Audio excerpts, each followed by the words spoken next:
What's up mga masters? Nandito na naman tayo sa panibagong araw, panibagong kabanata na naman ang pagsasama-samahan natin ngayon guys. Mga masters, okay lang po bang wag nyong skip ang mga ads sa aking mga videos? Salamat po talaga mga masters sa solid na pagsuporta po sa akin. Magandang gabi mga masters, bali ngayon po ay 4 na videos po ma-upload ko po sa aking YouTube channel. Tama nga mga masters, 4 na videos nga po ang ma-upload ko po.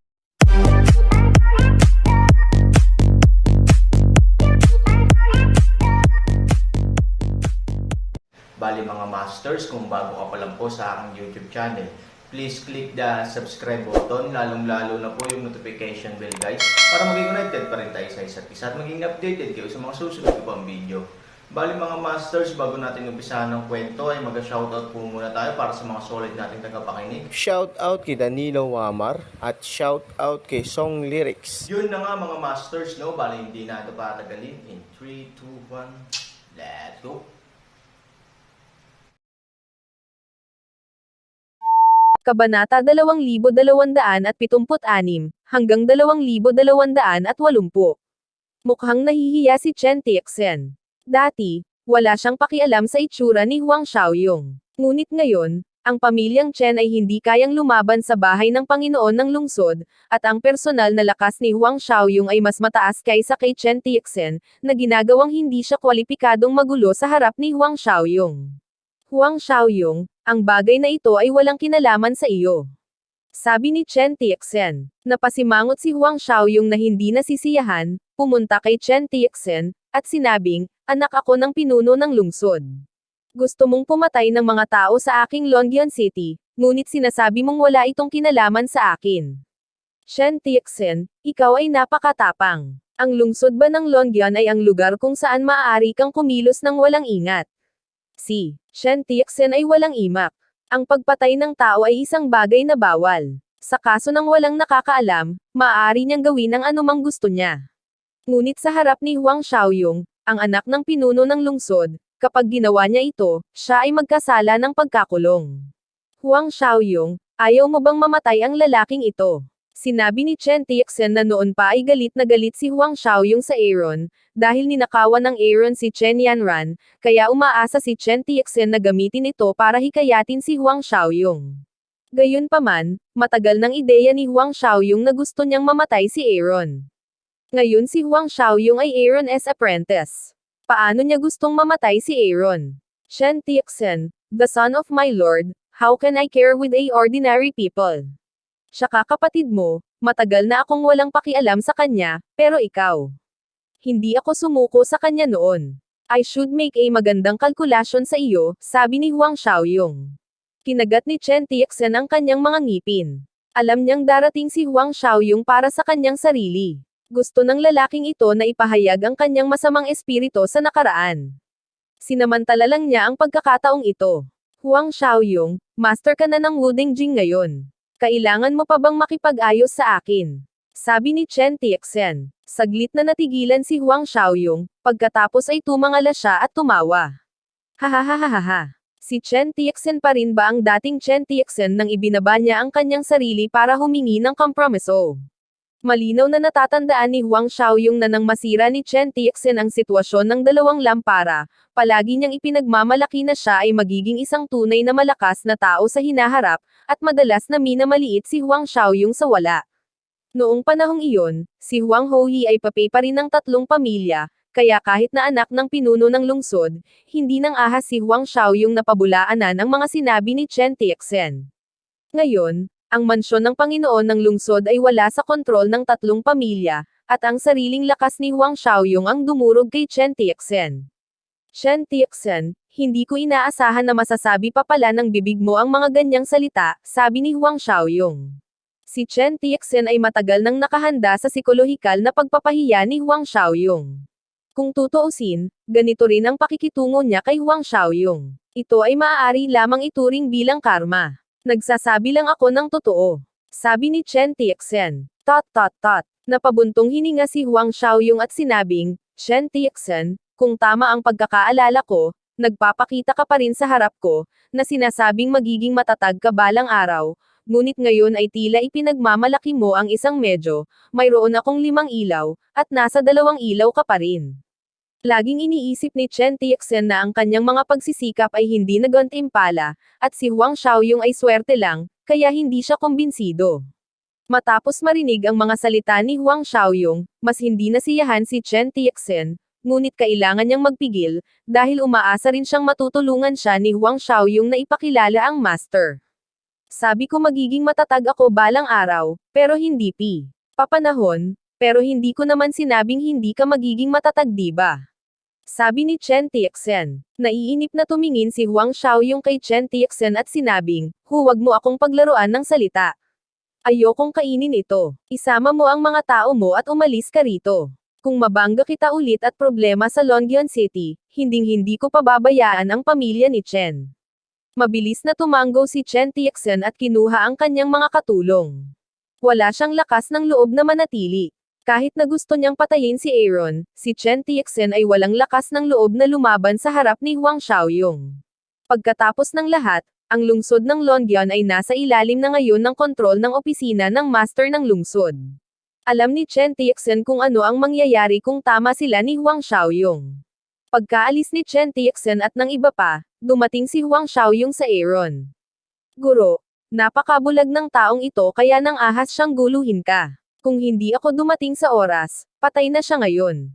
Galit na sabi ni Huang Xiaoyong. Aaron liwanag ng ngiti, sinabi, Huang Xiaoyong, ikaw ngayon ang higit pa at mas tapang, maglakas loob na matalo sa paligid ng Bosch upang subukan sa akin. Paulit-ulit na winawagayway ni Huang Xiaoyong ang kanyang kamay at nagpaliwanag, Master, hindi ko ibig sabihin iyon. Nagkamali ka, naiintindihan mo. Napabuntong hininga si Aaron at sinabing, kung hindi ka dumating, mamamatay siya ngayon, dahil hindi niya ako balak pakawalan. Tuwid na tumalon ang mga talukap ng mata ni Huang Xiaoyong. So, ang swerte talaga ni Chen Tixen. Isang hakbang na lang para maging bangkay na. Nga pala, lumapit ka sa akin. Ano ang maitutulong ko sa iyo? Tanong ni Aaron kay Huang Xiaoyong. Shifu, sumagot na lahat ng pinadala ko. Hindi ko pa nahanap ang kapatid mo. Sinabi ni Huang Xiaoyong na ang buong lungsod ng Longyan, kabilang ang mga kalapit na nayon, ay hinukay ng kanyang mga tauhan ng 3 talampakan, ngunit wala man lang balita. Sa opinyon ni Huang Xiaoyong, walang magawa si Aaron. Si Jiang Yingling at siya ay sabay na pumasok sa channel ng oras at espasyo. Paanong wala sila sa iisang lugar? At napakalaki ng mundo ng Xuanyuan, nasaan si Jiang Yingling kung wala siya sa lungsod ng Longyan? Ang isang problema na higit na inaalala ni Aaron ay umuusbong sa kanyang puso. Kung si Jiang Yingling ay wala kahit sa Imperial Court, ngunit sa ibang mga bansa, ito ay magiging mas magulo, hindi problema para sa iyo na ayusin ang mga tao at pumunta sa ibang mga lungsod upang hanapin ang pera na mayroon ka ngayon. Sabi ni Aaron, si Huang Xiaoyong ay nangikil ng malaking pera mula sa pamilya Xiao sa Shaolin City, at hindi niya inaasahan ang tunay na paggamit ng pera. Dahil ang Aaron ay nagsumite ng ganoong kahilingan, si Huang Xiaoyong ay hindi tumanggi, sige, Master. Aayusin ko kaagad ang mga tao, sabi ni Huang Xiaoyong. Matapos umalis sa bahay ni Aaron, naramdaman ni Huang Xiaoyong na may sumusunod sa kanya pabalik sa pangunahing tirahan ng lungsod, kaya medyo kakaiba siya. Ngayon siya ang lakas ng Wu Dengjing. Paanong may sumunod sa kanya? Hindi ba ito tungkol sa kamatayan? Pagkatapos maglakad papunta sa isang eskinita, sinadya ni Huang Xiaoyong na maghintay na dumating ang taong sumunod sa kanya. At lumilitaw ang taong iyon, hindi rin sinasadyang itago ang sarili, hindi inaasahang naglakad papunta kay Huang Xiaoyong ng direkta sa harap, Chen. Nakita ni Huang Xiaoyong na sinusundan siya ni Chen Tixen. Naguguluhan siya at kakaiba. Sa wakas ay kinuha ng taong ito ang isang buhay na walang kabuluhan. Ano ang problema ngayon? Sinusundan niya ang sarili niya. Gusto mo bang mamatay? Hindi ba niya kayang lusutan ang sitwasyon? Patay na siya. Kaya pala gusto niyang magpakamatay sa ganitong paraan. Chen Tixen, sinusundan mo ba ako para ipaghiganti ako? Maliwanag ng ngiti ni Huang Xiaoyong, ang kanyang lakas ay hindi natatakot kay Chen Tixen, kung ang taong ito ay talagang may ibang kahulugan sa kanya, si Huang Xiaoyong ay maaari ding umasa sa kanilang sariling lakas upang supilan si Chen Tixen. Sa lakas ko, paano ako makakaganti sa'yo? May hiling ako, sabi ni Chen Tixen. Pakiusap. Tumawa si Huang Xiaoyong at sinabing, ayaw mo bang ipakilala ko sa iyo ang aking Panginoon? Sa Shaolin City, personal na nagpakita ang Aaron upang tulungan si Huang Xiaoyong. Kaya hindi lihim na may master si Huang Xiaoyong, at hindi nakakagulat na malalaman ni Chen Tixen. Oo, sana samantalahin ko ang pagkakataong ito para maging younger martial brother mo. Sabi ni Chen Tixen. Huang Xiaoyong chuckles. Sa tingin niya, noong si Aaron ay nasa tirahan ni Chen, siya ay itinaboy ni Chen Tixen. Ngayon ay gusto niyang sambahin muli ang kanyang guro. Nakakatawa naman. Chen Tixen, how can you be qualified to be my apprentice? I advise you to give up the idea. You will never be his apprentice, sabi ni Huang Xiaoyong. Inaasahan ni Chen Tixen na siya ay tatanggihan, ngunit hindi siya madaling sumuko. Bakit? Tanong ni Chen Tixen. May mga bagay na hindi ko masabi sa iyo ngayon, pero mauunawaan mo rin mamaya. Sinabi ni Huang Xiaoyong na alam niya na ang pagkakakilanlan ng Aaron sa lungsod ng Longyan ay malalantad sa madaling panahon. Sa oras na iyon, hindi lang si Chen Tixen, kundi pati si Chen Yanran ang mauunawaan kung ano ang namiss niya. Sa katunayan, sa puso ni Huang Xiaoyong, hindi siya makapaghintay na makita kung ano ang ikinalulungkot ng pamilya Chen. Gayunpaman, ang bagay na ito ay hindi para sa kanya upang mamuno, kaya maaari lamang siyang maghintay ng dahan-dahan. Natatakot ka na pagkatapos kong maging apprentice niya, mas mabilis na bubuti ang aking kaharian, na mag-aalis ng limelight mo. Sabi ni Chen Tixen. Napakadelikado kong sabihin ito. Sa sandaling magalit si Huang Xiaoyong, magiging lubhang miserable ang kanyang wakas. Ngunit kailangang gawin ito ni Chen Tixen. Ito ang paraan na sadyang ginamit niya. Pero sa totoo lang, hindi nagalit si Huang Xiaoyong, sa halip, mas masaya siyang tumawa. Dahil alam niya kung bakit mabilis ma-improve ang kanyang lakas, nakadepende ang lahat sa papel ni Ke Hangguo. Pero mayabang si Chen Tixen na isipin na mas mataas ang kanyang talento, kaya mas mabilis niyang makakamit ang realm promotion. Di ba joke yun? Chen Tixen, alam kong napaka-conceited mo, pero pagkaraan ng maraming taon, hindi mo ba naiintindihan kung bakit hindi ka tinatanggap ng mga taong iyon bilang apprentice? Dahil ba sa sobrang galing mo at natatakot silang malampasan mo? Ngumisi si Huang Xiaoyong. Sa usapin ng talento, si Chen Tixen ay nahuhumaling sa tiwala sa sarili, at dahil dito ay maglalakbay siya sa timog at hilaga. Kahit na sa kaso ng wala, iniisip pa rin ni Chen Tixen na hindi alam ng mga taong iyon ang perlas ng alikabok. Hindi ba? Tanong ni Chen Tixen. Hindi na napigilan ni Huang Xiaoyong na matawa muli. Sa kanyang mga mata, si Chen Tixen ay parang isang ganap na pagkawasak ng utak. Ang ganitong kakaibang ideya ay mabubuo pa sa kanyang isipan. Pagdating niya kay Chen Tixen, tinapik ni Huang Xiaoyong ang balikat ni Chen Tixen at sinabing, Chen Tixen, kailan mo aaminin na sayang ka? Namutla ang mukha ni Chen Tixen. Siya ay lubos na inaasahan ng pamilya Chen. Walang sino man ang nang-ahas na sabihin na siya ay isang basura. Bagamat matagal na niyang inaasahan na mapahiya siya ni Huang Xiaoyong, ang salitang basura ay H. Higit pa sa pagpapaubaya ni Chen Tixen. Galit. Anong silbi? Matatalo mo ba ako? At alam mo ba kung gaano katawa ang gusto mong maging guro? Patuloy ni Huang Xiaoyong. Kinuyam ni Chen Tixen ang kanyang mga kamay at kinokontrol ang nalalapit niyang pagsabog. Gaya ng sinabi ni Huang Xiaoyong, hindi siya ganoon. Kalaban talaga ni Huang Xiaoyong. Kahit na talagang lumaban siya, siya ang natalo. Chen Tixen, malalaman mo kung gaano katawa ang biro kung iisipin mo talaga. Sa mga salitang ito, umalis si Huang Xiaoyong. Chen Tixen ang nakakuyom na kamao ay naglabas ng malansa na pula. Ito ay dahil sa sobrang pagkayam niya ng kanyang mga kamao, kaya't ang kanyang mga kuko ay nagkamot sa palad ng kanyang kamay. Huang Xiaoyong, isang araw, ako, si Chen Tixen, ay tatapakan ang iyong ulo at ibabalik ang lahat ng kahihiyan na ito sa ikaw. Sabi ni Chen Tixen na nagngangalit ang mga ngipin. Pagbalik sa tirahan ni Chen, hinanap ni Chen Tixen si Chen Yanran. Ate, nahanap ko na ang Aaron. Nagkaroon ako ng pagkakataon na patayin ang basurang iyon, ngunit sinira ito ni Huang Xiaoyong. Huwag kang mag-alala, makakahanap ang kapatid ko ng isa pang pagkakataon para ipaghiganti ka. Sabi ni Chen Tixen kay Chen Yanran. Hinahanap ni Chen Yanran si Aaron, hindi para sa paghihiganti, kundi para patunayan ang ideya niya.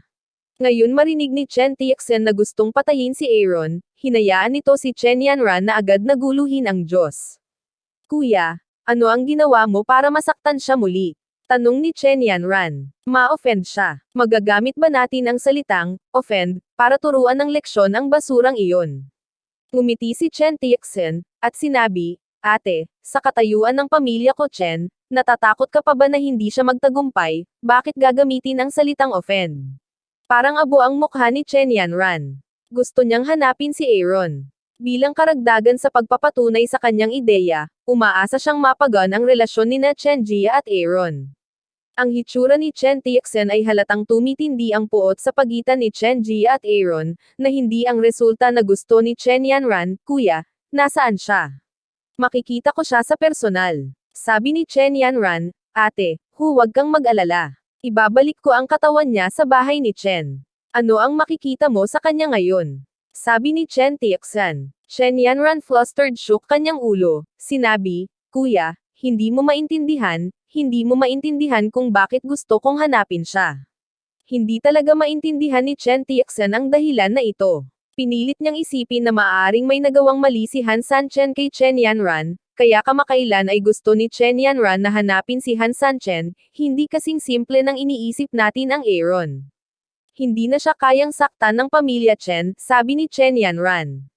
Kumunat ang noo ni Chen Tiexen. Sa status ng Chen family, hindi natin ma-offend ang Aaron. Joke ba yan, ate? Naguguluhan ka ba? Sayang naman ang Aaron. Kailangan pa ba ng Chen family, para pansinin siya? Natatawang sabi ni Chen Tiexen na, hindi ganito, kuya. Nagdududa ako na itinatago niya ang kanyang lakas. Nagdududa ako na ang lahat ay ginawa niya. Sa katunayan, siya ay isang master. Paliwanag ni Chen Yanran, master. Nang marinig ang dalawang salitang ito, hindi napigilan ni Chen Tiexen na matawa. Ang Aaron ay isang master. Hindi ba't kapareho iyon ng sinabi ni Huang Xiaoyong na siya ay isang basura? Yun na nga mga masters, no? Bali panibagong kabanata na naman yung natapos natin ngayong gabi. Muli, maraming salamat po talaga sa walang sawang suporta po sa aking YouTube channel na talagang inaabangan nyo po ang bawat upload ko po. Bali mga masters, magkita-kita ulit po tayo bukas ng gabi at ngayon po ay magpapaalam po muna tayo. Bali mga masters, bye-bye!